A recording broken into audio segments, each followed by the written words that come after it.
திராவிட முன்னேற்றக் கழகத்தின் ஆட்சியை கலைக்க வேண்டும். தற்பொழுது ஒட்டுமொத்த மக்களும் வீதியில் இறங்கி போராட வேண்டும் என்று எடப்பாடி பழனிசாமி அவர்கள் 3வது நாள் சட்டப்பேரவையை புறக்கணித்துள்ளார். இன்றும் கள்ளக்குறிச்சி சம்பந்தமான எந்த ஒரு நடவடிக்கைகளையும் ஸ்டாலின் அவர்கள் பேசவில்லை.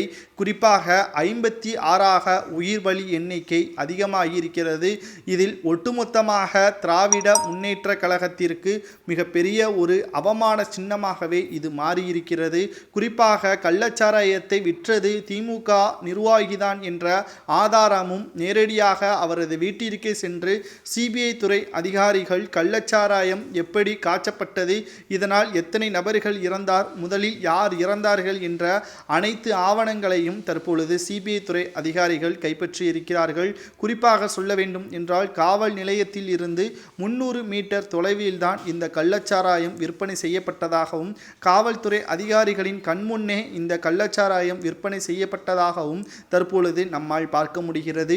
ஒட்டுமொத்தமாக திராவிட முன்னேற்ற கழகத்தின் ஆட்சியின் அவல நிலைதான் இது என்றும், தற்பொழுது ஆட்சியை கலைக்க வேண்டி அனைத்து தரப்பினர்களும் முன்னெடுத்து வர வேண்டும். 40 தொகுதிகளை திமுகவினர்கள் வெற்றியடைந்து விட்டதாக நினைத்து கொண்டிருக்கிறார்கள். அதற்கு உள்ளாக ஒரே மாதத்தில் 56 மரணங்கள் ஒட்டுமொத்தமாக வாழ்க்கையை சுழற்றும் விதமாக மாறிவிட்டது என்றும் தற்பொழுது செய்திகளை நம்மால் பார்க்க முடிகிறது.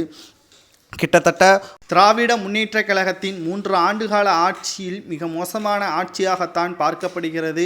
ஒட்டுமொத்த திராவிட முன்னேற்ற கழகத்திற்கு தேவை பணம், பதவி, இது 2 மட்டும் போதும். தமிழக மக்களின் வாழ்வாதாரம் எப்படி இருந்தாலும் பிரச்சனை இல்லை என்பதற்கேற்பதான் அவர்களது செயல்பாடுகள் இருப்பதாக நம்மால் பார்க்கவும் முடிகிறது. திமுகவின் ஆட்சியை கலைப்பதற்கு ஆளுநர் RN ரவி அவர்கள் முன்னெடுத்து வர வேண்டும். ஜூலையோட அவரது பதவிக்காலம் முடிய போக நிலையில் இதற்கு முன்பாகவே தற்பொழுது ஆளுநர் RN ரவி அவர்கள் அவசர சட்டம் 356 பயன்படுத்தி தமிழகத்தில் திராவிட முன்னேற்ற கழகத்தின் ஆட்சியை கலைக்க வேண்டும். இனியாவது திராவிட முன்னேற்ற கழகம் இல்லாத ஆட்சி தமிழகத்தில் மலர வேண்டும். இத்தனை ஆண்டுகளாக மிகப்பெரிய ஒரு மோசமான நிலைமை தமிழகத்தில் 3 ஆண்டுகள் நடைபெற்று கொண்டிருக்கிறது. இளம் விதவைகள் அதிகமாகிவிட்டார்கள்.